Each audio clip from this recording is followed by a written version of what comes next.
یہ محنت آج دنیا کے چپے میں پہنچ گئی۔ شاید دنیا کا کوئی ملک ایسا ہو جہاں اس محنت کا تعارف نہ ہو اور جہاں یہ محنت کسی نہ کسی درجے میں نہ ہو رہی ہے۔ اکثر دنیا کے ممالک میں کسی نہ کسی درجے میں یہ محنت ہو رہی ہے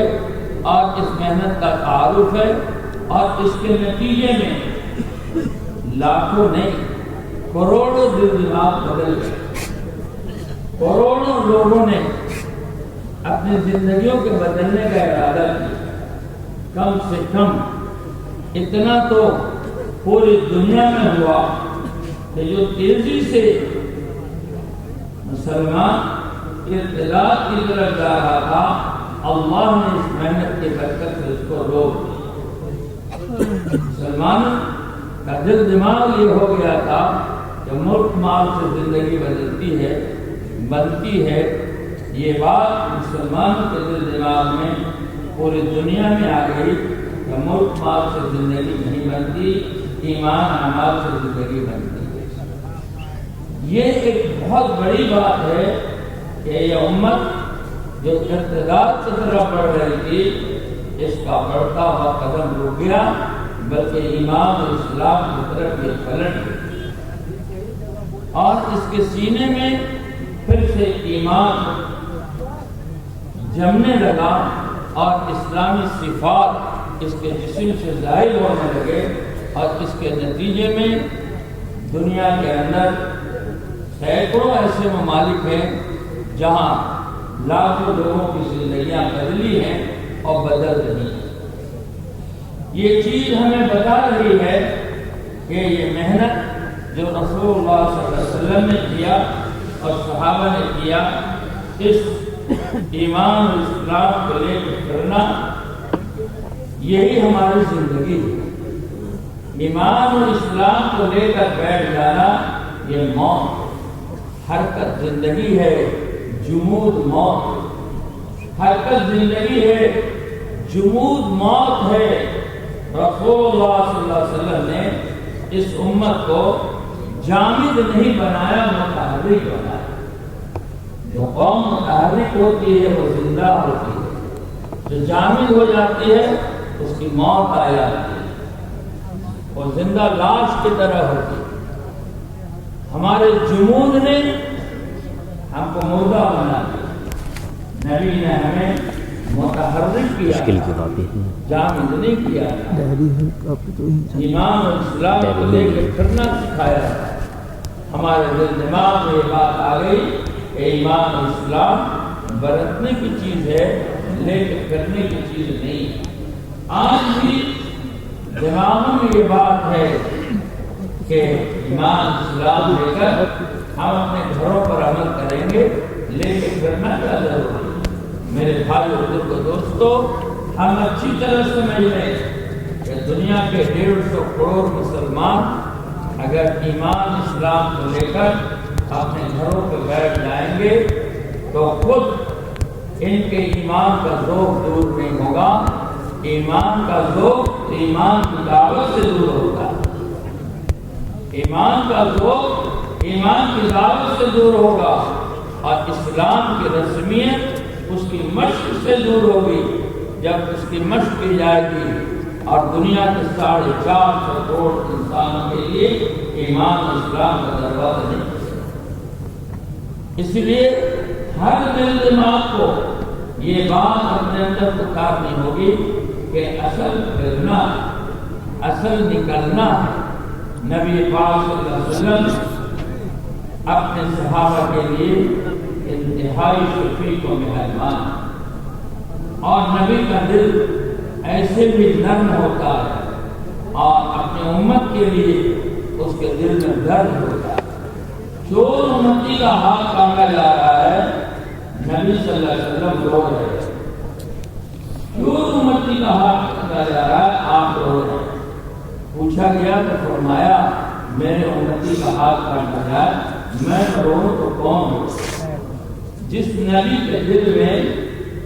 ایک دو امتی کا اتنا درد ہے، برائی اور بے حیائی جس سے ہو گئی اس کے لیے آپ کے سینے میں درد ہے، گناہ جس سے ہو گیا اس کے لیے آپ کو سینے میں درد ہے کہ نبی اپنی امت سے اتنی محبت کرتا ہے کہ اپنی اولاد سے بھی زیادہ، نبی کو امت اپنی اولاد سے زیادہ محبوب ہوتی ہے۔ اگر اولاد کی محبت ایک ترازو پر رکھی جائے اور امت کی محبت دوسرے ترازو پر، تو نبی کے دل میں امت کی محبت خالی پڑے گی۔ حضرت فاطمہ رضی اللہ تعالیٰ عنہ خادم مانگنے گئی ہیں، آپ کے حضرت فاطمہ کو ذکر بتا دیا اور کہا خادم کے لیے جو فقراء مہاجرین ہیں وہ زیادہ حقدار ہیں۔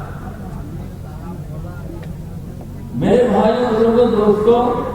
جو نبی امت پر اتنا شفیق و مہربان ہو، اس نبی نے اس امت کو فقر و فاقہ میں چلایا، غربت میں چلایا، قرضوں میں چلایا، دھوپ اور دھول میں چلایا، بغیر سواری کے چلایا۔ بظاہر یہ باتیں شفقت اور محبت کے خلاف نظر آتی ہیں۔ ایک طرف نبی کے دل میں امت کا اتنا غم ہے، ایک طرف نبی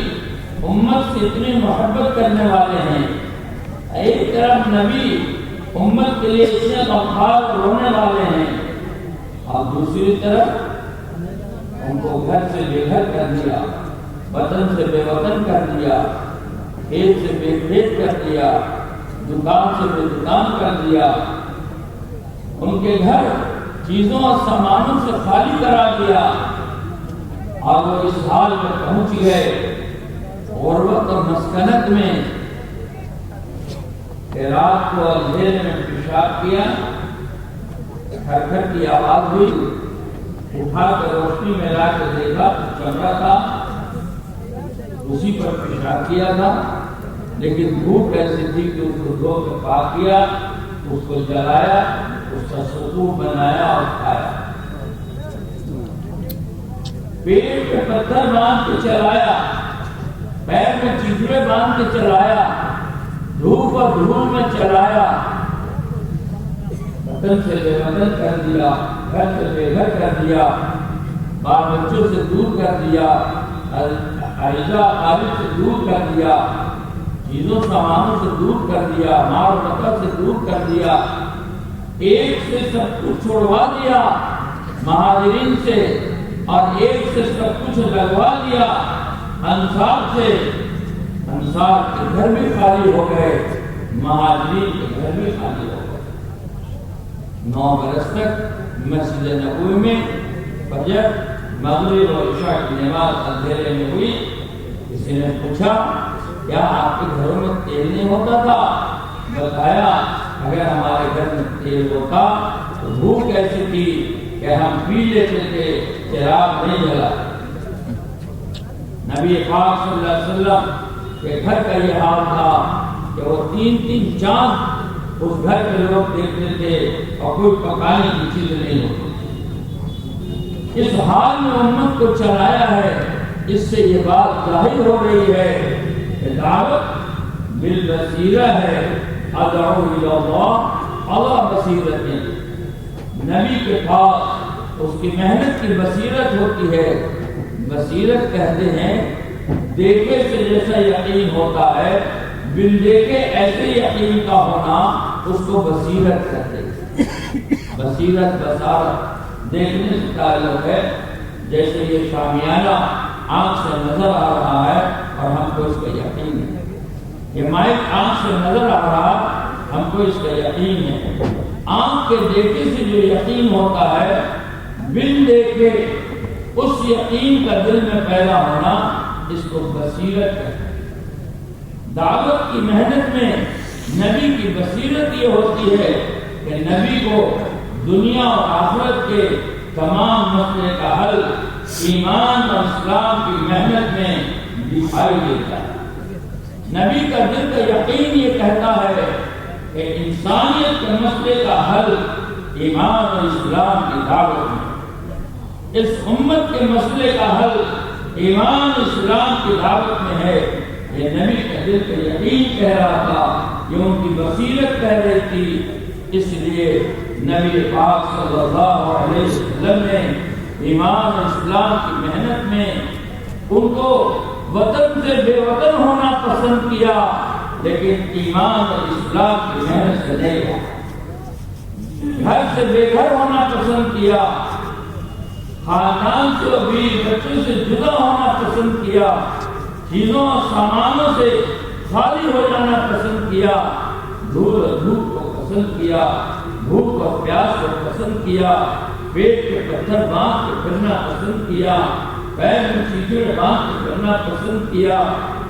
لیکن ایمان اور اسلام کی محنت سے رک جانا اس کو پسند نہیں کیا۔ جیسے ایک ماں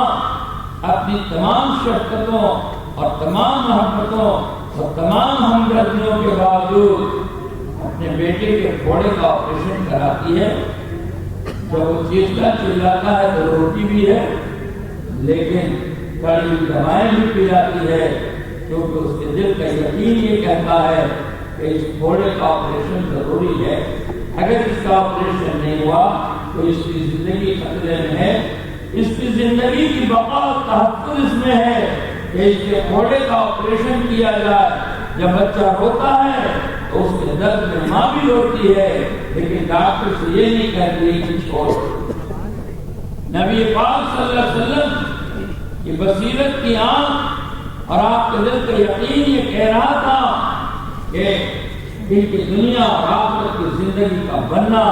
ایمان اور اسلام کو لے کے کرنے میں ہے، اس لیے روک دینا ان کو خطرے میں ڈالے گا اور ان کا پھرنا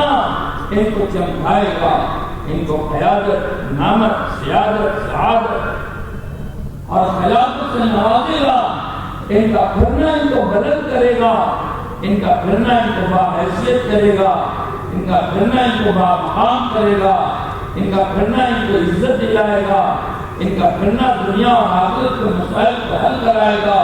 اس لیے تمام ہمدردیوں کے باوجود اور تمام محبت کے باوجود حضور اکرم صلی اللہ علیہ وسلم ان کو ہر حال میں پھراتے، غربت میں پھرایا، مسکنت میں پھرایا، بھوک پیاس میں پھرایا، قرضوں میں پھرایا، گھر خالی کر دیا، ہر حال میں پھرایا کہ پھرنا زندگی ہے اور رکنا موت ہے، پھرنا زندگی ہے اور رکنا موت ہے۔ لاکھوں صحابہ میں سے کوئی ایک صحابی ایسا نہیں ہے جو ایمان اسلام کی محنت سے رک گیا ہو، ایمان اسلام کی محنت سے رہ گیا ہو۔